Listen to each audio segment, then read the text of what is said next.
नमस्कार, आप देख रहे हैं 4 PM और मैं हूं आपके साथ निधि तिवारी। इन दिनों देश में तमाम राजनीतिक उथल-पुथल देखने को मिल रही है। एक तरफ बुलडोजर तो दूसरी ओर ईडी लगातार चर्चा में है। बुलडोजर इसलिए क्योंकि उत्तर प्रदेश में जितने भी प्रदर्शनकारी हैं उनके घरों पर, उनके मकानों पर, अवैध कब्जों पर बुलडोजर चल रहा है। और दूसरी तरफ जो ईडी है वो किस लिए चर्चा में है वो भी हम आपको बताते हैं। दरअसल जो राहुल गांधी हैं, कांग्रेस के पूर्व अध्यक्ष हैं, उनसे ईडी जो है वो लगातार 3 दिनों से पूछताछ कर रही है। ईडी दफ्तर में जो है उनसे पूछताछ चल रही है। कल भी लगातार 10 घंटे तक उनसे पूछताछ हुई और आज भी राहुल गांधी जो है वो ईडी दफ्तर पहुंचे हैं और उनसे पूछताछ चल रही है। और इस बीच जो राहुल गांधी है वो देश की राजनीति में चर्चा का विषय बने हुए हैं, क्योंकि उनकी जो मां है सोनिया गांधी, जो नेशनल हेराल्ड मामला है वो जो 8 साल पुराना मामला है, उसमें उसको जो केस है उसको रीओपन करके अब दोबारा इन सब से पूछताछ जिस तरह से की जा रही है, तो उस पर विपक्ष भी लगातार सवाल उठा रहा है कि ये जो है वो लोकतंत्र की हत्या है। ईडी से जो है जिस तरह से ईडी की कार्रवाई हो रही है, सीबीआई की कार्रवाई हो रही है, ये लोकतंत्र की हत्या है, लोकतंत्र के लिए ठीक नहीं है। और जो सोनिया गांधी है, राहुल गांधी की मां है, उनसे भी पूछताछ के लिए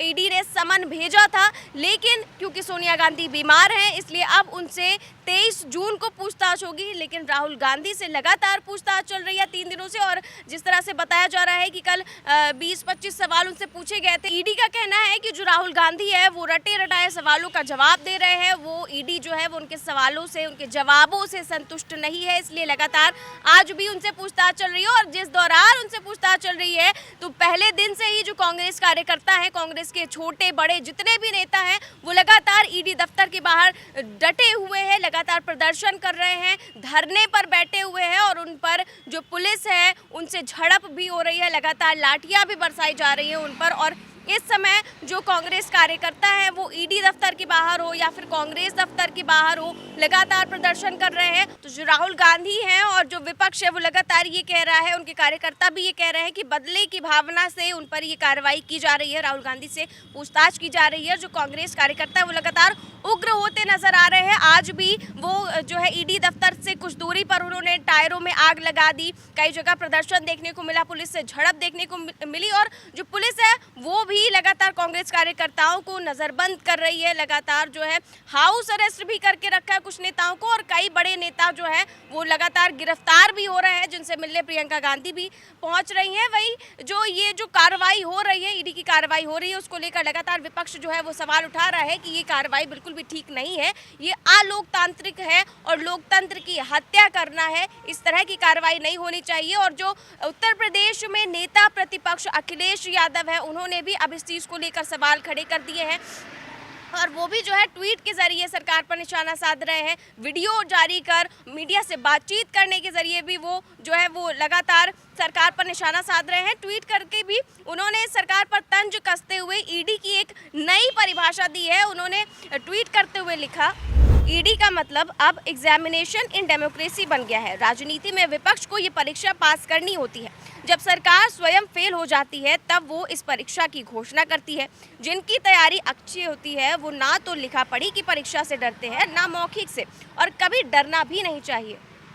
तो जो अखिलेश यादव है वो ईडी की पूछताछ से बिल्कुल भी सहमत नहीं है। जिस तरह से राहुल गांधी से पूछताछ चल रही है तो उस पर भी सवाल उठा रहे हैं। और यही नहीं, जब अखिलेश यादव कल बस्ती दौरे पर थे, इस दौरान भी जब मीडिया कर्मियों ने उनसे इस बारे में सवाल पूछा कि राहुल गांधी से ईडी की पूछताछ चल रही है, तब भी उन्होंने यही कहा कि जितने भी राजनीति करने वाले हैं उनको ये परीक्षा पास करनी ही होती है। जैसे इंटर की परीक्षा होती है, हाई स्कूल की परीक्षा होती है, वैसे ही जो ये ईडी की परीक्षा भी होती है और ये एक डेमोक्रेसी की परीक्षा है। इस तरह से अखिलेश यादव ने सरकार पर तंज कसा था और कहा था कि जितनी भी ताकतवर सरकारें होती हैं वो लगातार ईडी के जरिए जो है वो विपक्ष को घेरने में लगी रहती हैं और विपक्ष को कमज़ोर करने में लगी रहती है, क्योंकि विपक्ष लगातार आवाज़ उठाता है जो भी गलत हो रहा है इसको लेकर। और साथ ही उन्होंने जो कानून व्यवस्था उसको लेकर भी कहा, जिस तरह से बुलडोजर चल रहा है उसको लेकर भी उन्होंने सवाल उठाया कि जितने भी जो लेखपाल है, कोतवाल है, तहसीलदार है, अगर ये मिल जाए तो किसी का भी घर गिरा सकते हैं, किसी की भी ज़मीन एक दूसरे के नाम कर सकते हैं। इस तरह से अखिलेश यादव ने जो है सवाल उठाए हैं। हम राजनीति करने वाले लोग हैं, इनको परीक्षा देनी पड़ती है। जैसे 10वीं की परीक्षा है, 12वीं की परीक्षा है, ईडी भी एक परीक्षा है। और ये मान लीजिए आप, ये जो परीक्षा है ये डेमोक्रेसी की परीक्षा है। डेमोक्रेसी में सोचिए ये परीक्षा हो रही है, और इस तरह सरकारें हमेशा करती आई हैं। जो सरकार ताकतवर है, आज उत्तर प्रदेश में देख लो, लेखपाल, तहसीलदार, एसडीएम मिल जाए, आपके घर को गिरा देंगे। आज किसी की भी ज़मीन किसी के नाम पे चढ़ा देंगे। आप एक एसओ से संबंध अच्छे हो, आप पे कुछ मामला अच्छा हो, मिठाई ठीक दे दें, आप किसी पे मुकदमा लिखवा दीजिए। ये ईडी की परंपरा, जिस तरीके से पॉलिटिकल लोगों को हरेस किया जा रहा है, ये संस्कृति बंद होनी चाहिए। अगर कभी कांग्रेस ने की है तो बीजेपी को उसका उदाहरण नहीं बनाना चाहिए। अगर कांग्रेस की सरकार में कोई गलतियां हुई हैं तो बीजेपी को उसका उदाहरण नहीं बनना चाहिए। और ऐसे तो ईडी किसी की भी जांच हो जाएगी। बीजेपी तो बताती है सर नैतिकता की पार्टी है, नैतिकता वाली पार्टी है सर, बीजेपी बताती है। इनको एक नैतिकता के लिए सलाहकार अपॉइंट कर लेना चाहिए, क्योंकि जिस तरीके से इनके नेताओं की भाषा है, इन्हें बहुत जल्दी एक भाषा अच्छी करने के लिए एक सलाहकार नियुक्त कर लेना चाहिए।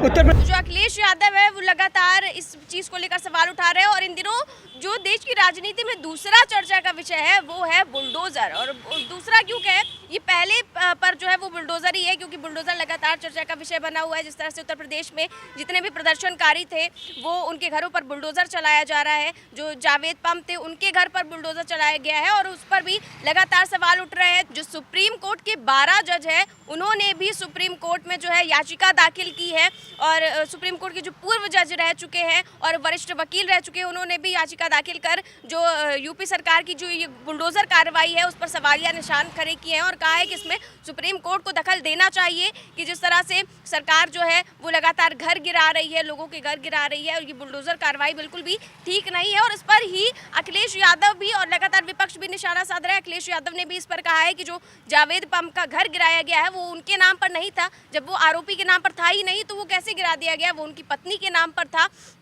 और जो बुलडोजर की कार्रवाई ये चल रही है वो बिल्कुल भी ठीक नहीं है। और अगर कोई हिंदू है वो किसी भी धर्म के बारे में, जो असली हिंदू है वो किसी भी धर्म के बारे में बुरा नहीं बोल सकता है, ना ही बुरा सोच सकता है, और इस तरह के प्रदर्शन भी नहीं कर सकता है। तो अखिलेश यादव जो है वो बुलडोजर को लेकर भी सवाल उठा रहे हैं। उन्होंने कहा है कि जो बुलडोजर है वो लोकतंत्र की हत्या है। जिस तरह से बुलडोजर चल रहा है उत्तर प्रदेश में, चाहे वो प्रदर्शनकारी हो, चाहे वो अवैध खनन हो, हर चीज़ पर बुलडोजर चल रहा है, और ये बिल्कुल भी ठीक नहीं है। और क्या कुछ कहा है अखिलेश यादव ने, आइए आपको सुनाते हैं। ये भारतीय जनता पार्टी का बुलडोजर को संविधान और कानूनी रोकेगा, और जिस घर पर बुलडोजर चलाया है उस घर में पहले नगर निगम के टैक्स दिए जाते थे, तो आखिरकार सरकार टैक्स क्यों ले रही थी?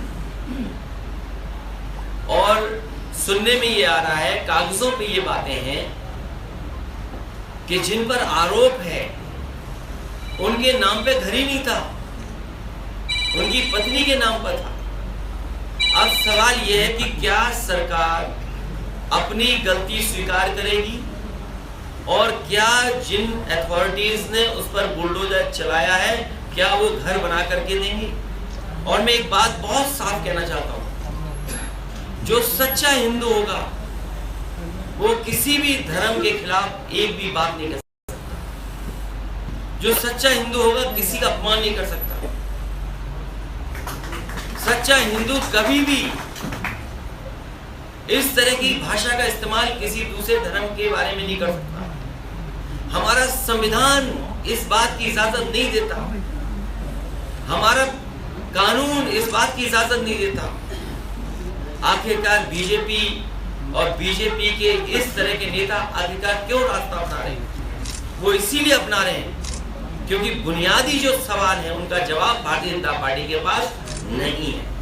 तो जिस तरह से इन दिनों बुलडोजर और ईडी जो है वो देश में चर्चा का विषय बनी हुई है, उस पर विपक्ष भी सवाल उठा रहा है, चाहे वो अखिलेश यादव हो, राहुल गांधी हो, उनके कार्यकर्ता हो, जितने भी प्रदर्शन कर रहे हो, वो धरने पर बैठे हो, इस तरह की कार्रवाई जो है वो लगातार तस्वीरें हमारे सामने आ रही हैं, लेकिन इस पर क्या कार्रवाई होती है, क्या राहुल गांधी से जो है वो पूछताछ आज खत्म होती है कि नहीं होती है, और दोबारा उनसे पूछताछ कब की जाती है सोनिया गांधी से भी, क्योंकि 23 तारीख को पूछताछ होने वाली है। तो ये सब मामला कब तक चलता रहता है, कब तक इस पर सियासत होती रहती है, ये तो फिलहाल देखने वाली बात होगी। इस खबर में बस इतना ही। देश और दुनिया की तमाम बड़ी खबरें जानने के लिए देखते रहिए 4 PM न्यूज़ नेटवर्क। नमस्कार।